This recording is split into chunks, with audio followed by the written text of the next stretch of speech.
So I grew up in a single parent home.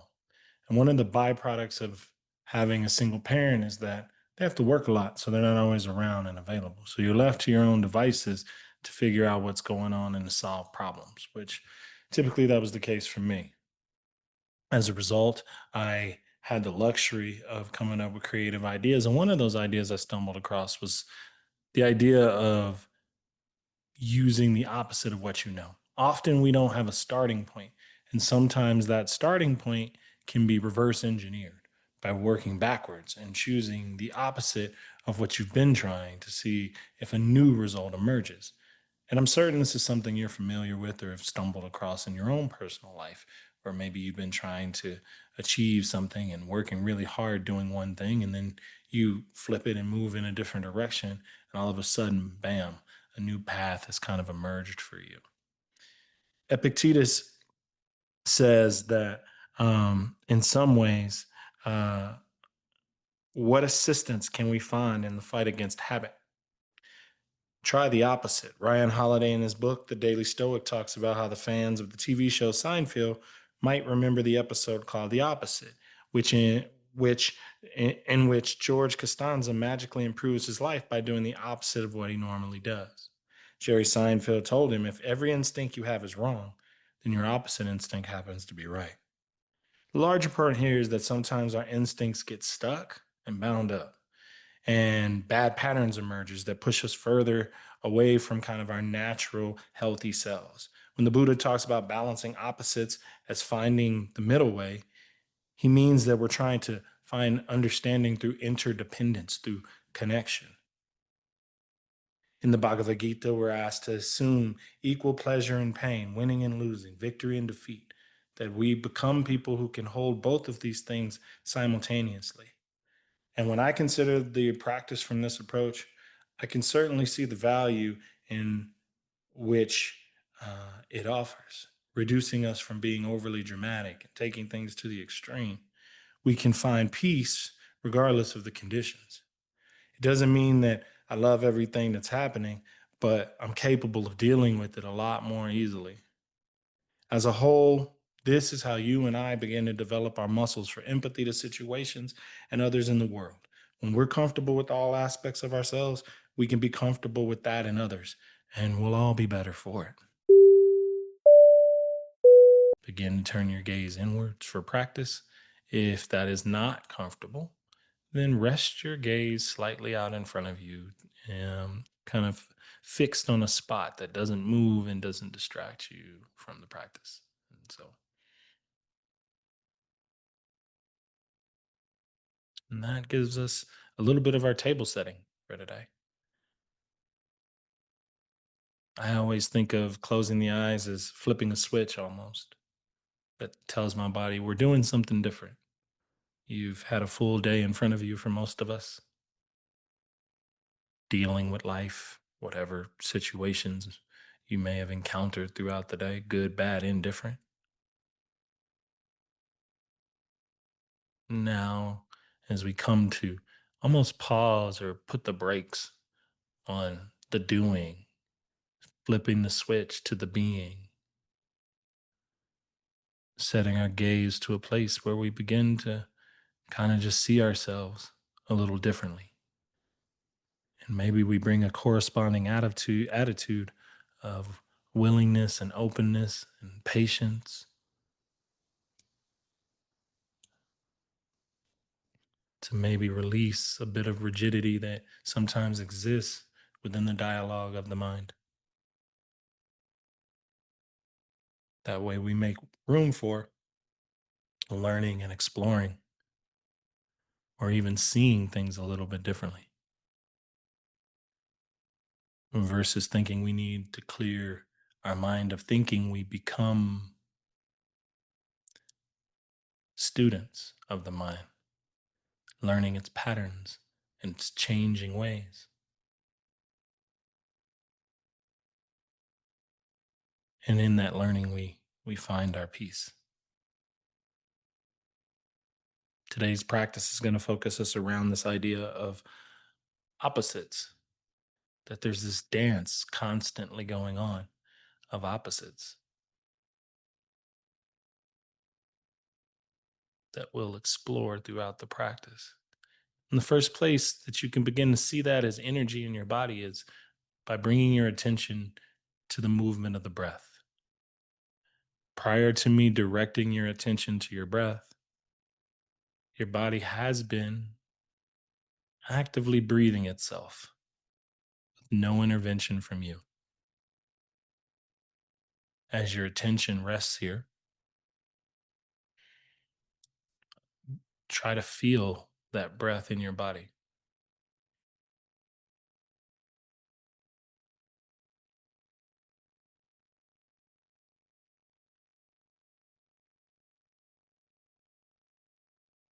Where does this show up for you as you breathe in and as you breathe out?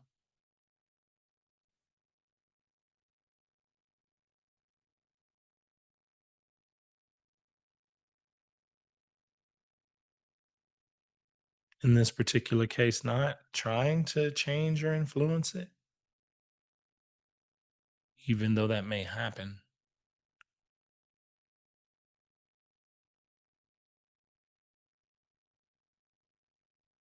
just simply seeing if you can receive it.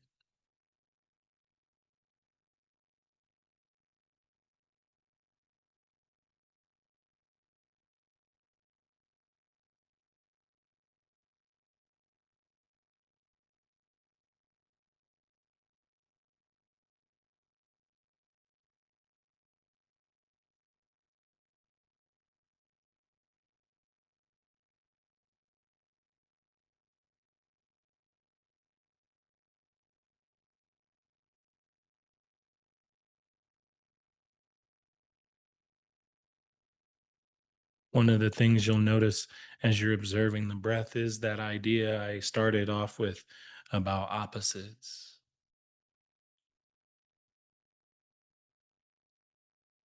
The inhale and the exhale are the perfect example. Two sides of the same coin, both needed to bring balance to the body and to the mind.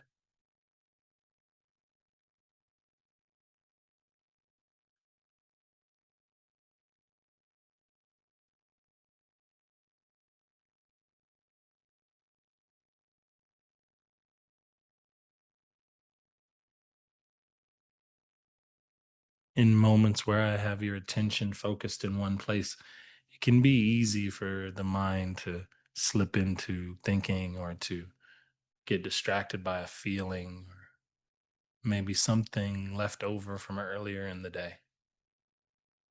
Should you encounter those types of distractions, simply acknowledging it and returning back to the breath, back to the receiving of the in breath and the out breath with patience and kindness. We simply start over.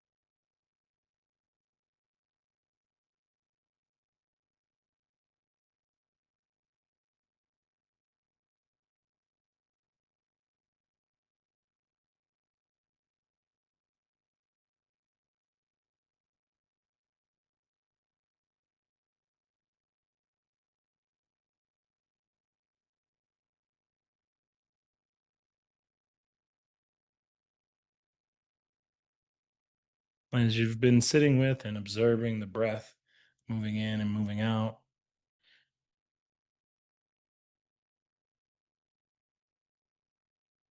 start to expand your attention a bit wider to include how the body feels with the bit of work you've s- started to do thus far. This following of the breath and paying attention to it is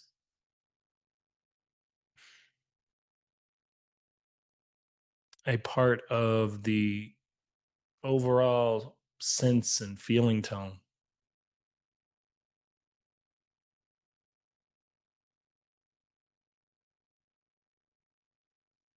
And as you're kind of sitting here and opening yourself up to how you feel in this moment,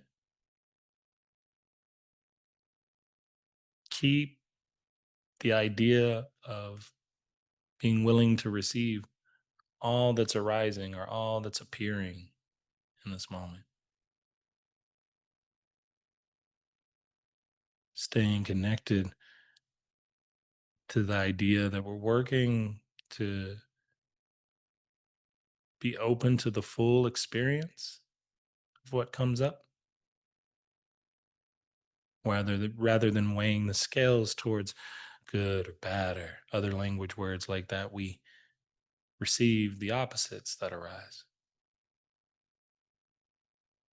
in the way that you receive the inhale and the exhale of your breath.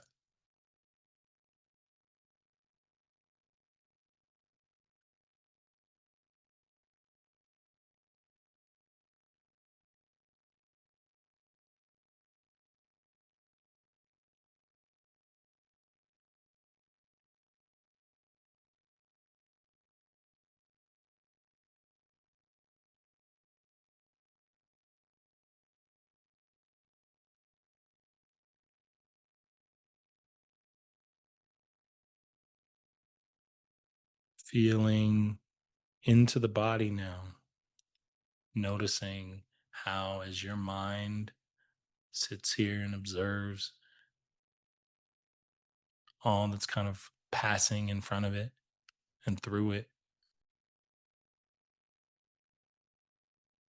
that there's a corresponding physical effect to all of this. And we're going to play with the idea that what we focus on in our thoughts trickles down into the body and into the breath.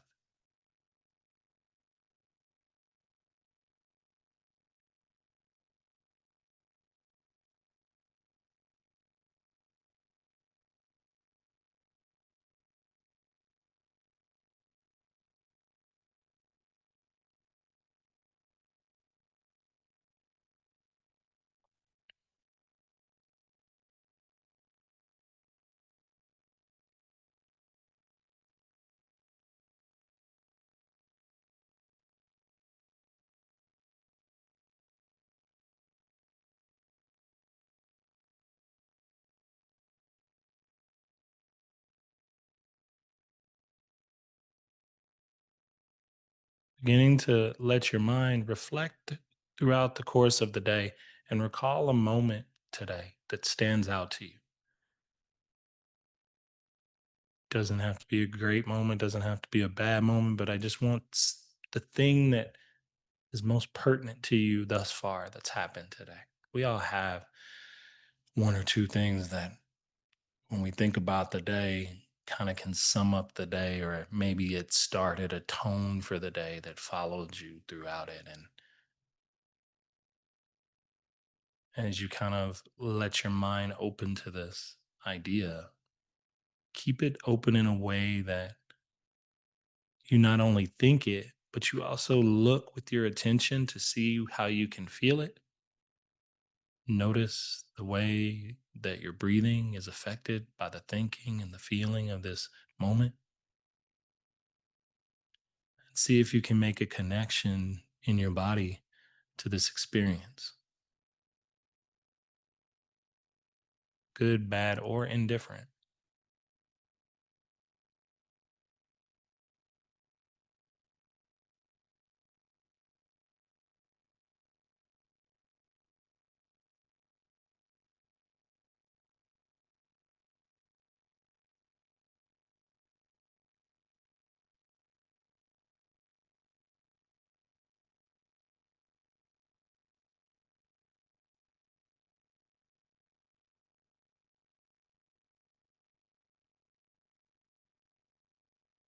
You can play with the size of the memory. You can play with introducing sounds or smells from the moment.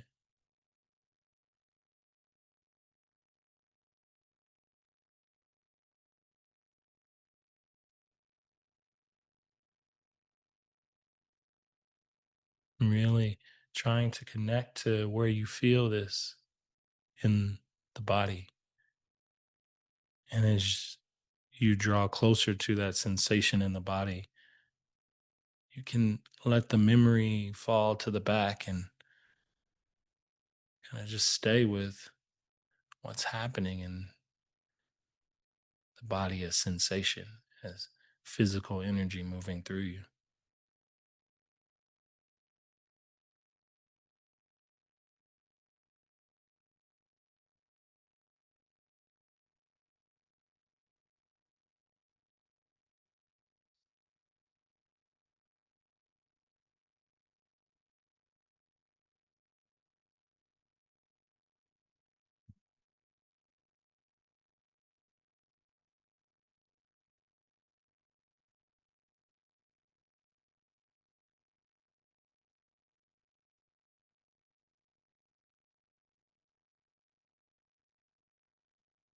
And as I've alluded to throughout practice, we want to be open to playing with this idea of opposites.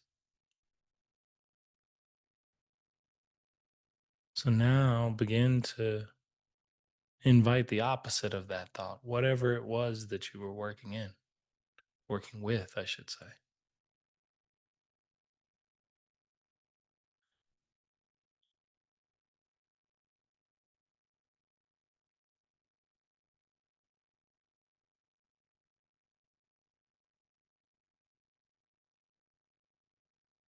Using this as a tool to see where your comfort level is. If it's inviting in something that is a little less, you're a little less comfortable with, notice where that discomfort shows up, the thoughts that surround it, or where you might meet resistance. In the same way that you looked at the first memory, you look at this one to feel it in the body, to notice it in the breath,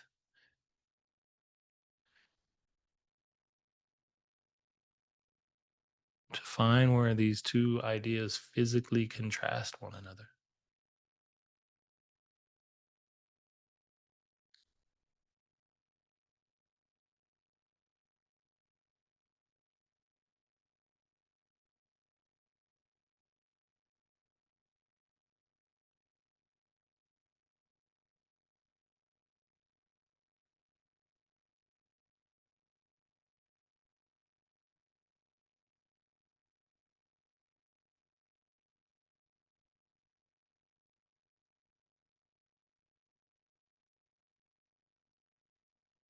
Holding on to the physical sensation as the memory slowly kind of drapes off to the background,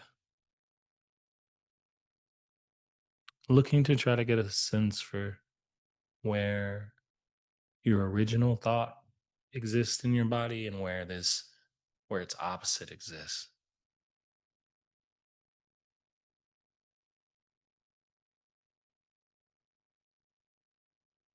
Now taking both of these feelings in the body and seeing if you can hold them simultaneously,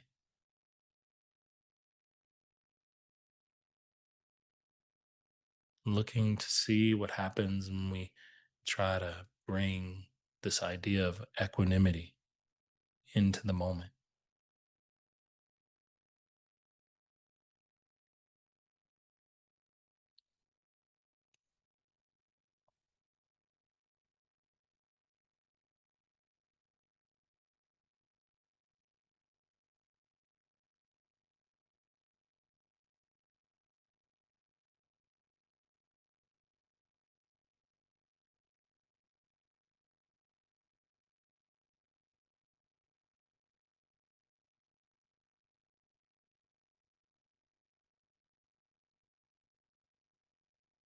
And if you find yourself meeting resistance here, can you simply soften and just let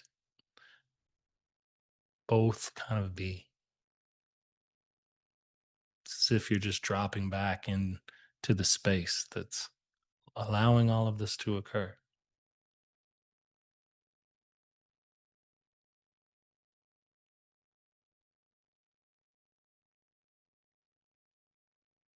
This witnessing presence that's been observing your practice.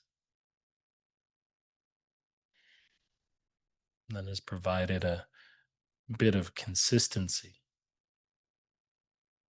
through all the changing parts of what's come up today.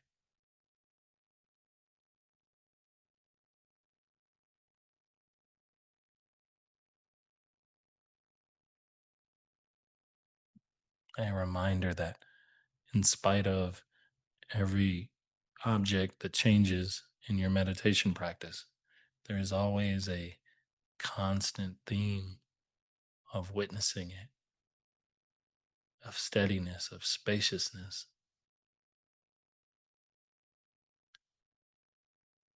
See if you can touch into that.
Directing your attention to the idea of, is there anything that you need in this moment?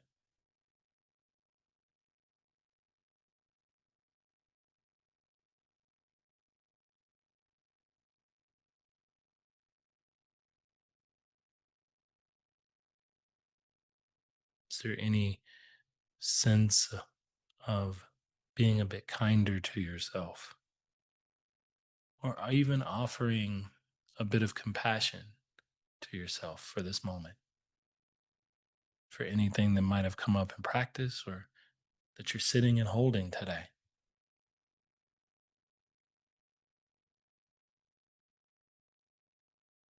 That even if just for right now, consider the idea of offering yourself the grace that we look for others to give,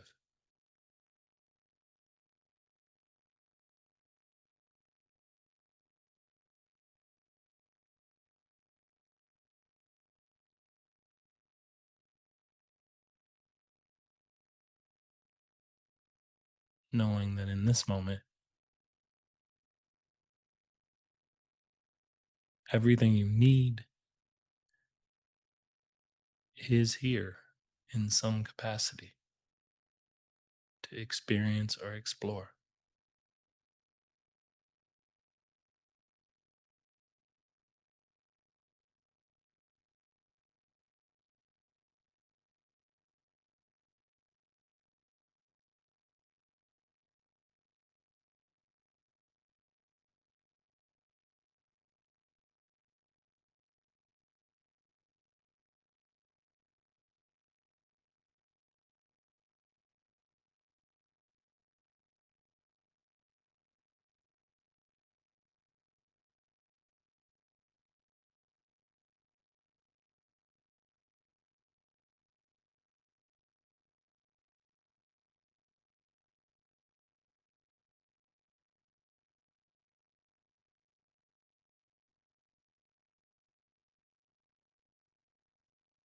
Our meditation practice is the one part of our day where we can always err on the side of love and compassion for ourselves. That even if that concept is new or foreign, we can begin to start to get to know it, to become acquainted to it.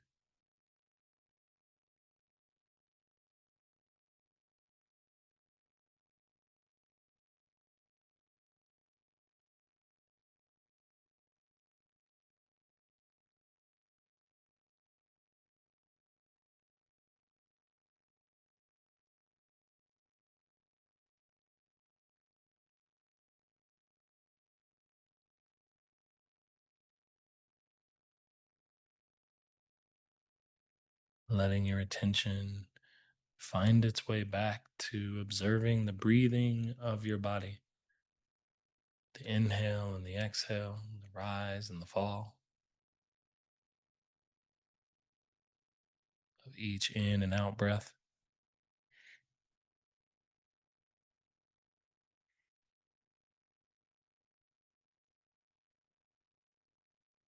Each inhale receiving the love, compassion, and understanding that's present in the moment. Each exhale, letting go from the attachments to the parts of our practice that aren't as helpful or supportive.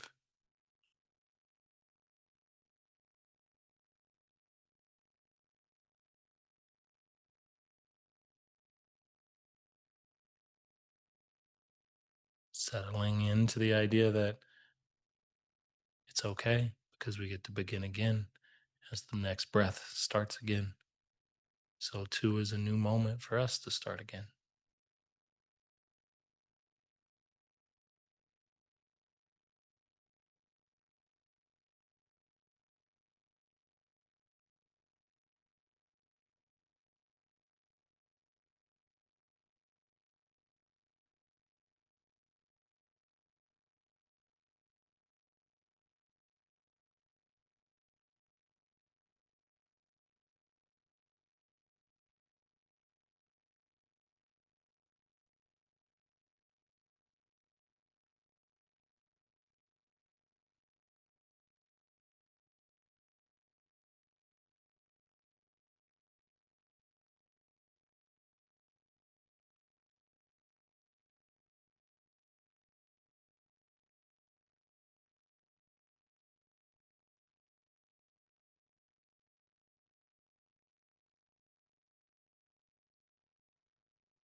And as you're observing the breath, notice if there's any physical tension being held in the hands, in the jaw or the face, in any other location in the body. And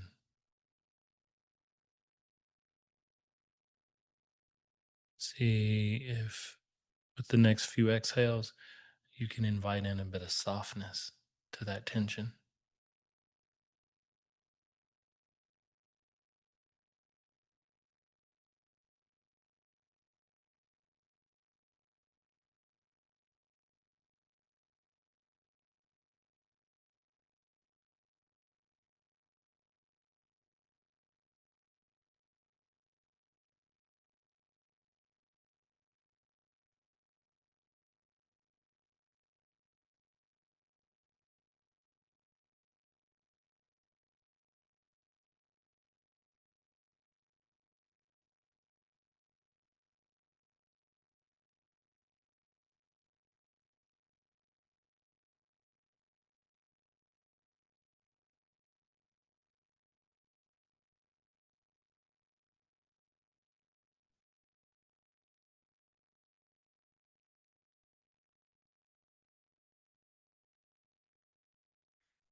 as we begin to bring practice to a close.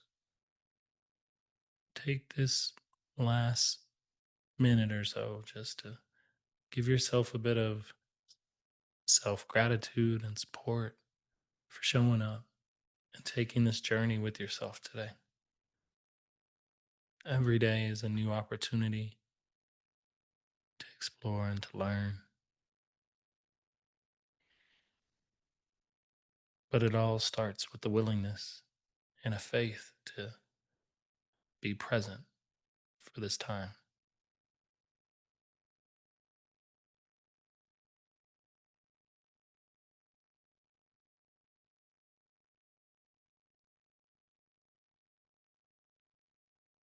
Closing out the practice, by blinking the eyes open, maybe bringing the hands together, giving yourself a small little prayer, a little of gratitude as we kind of bring our time together to a close.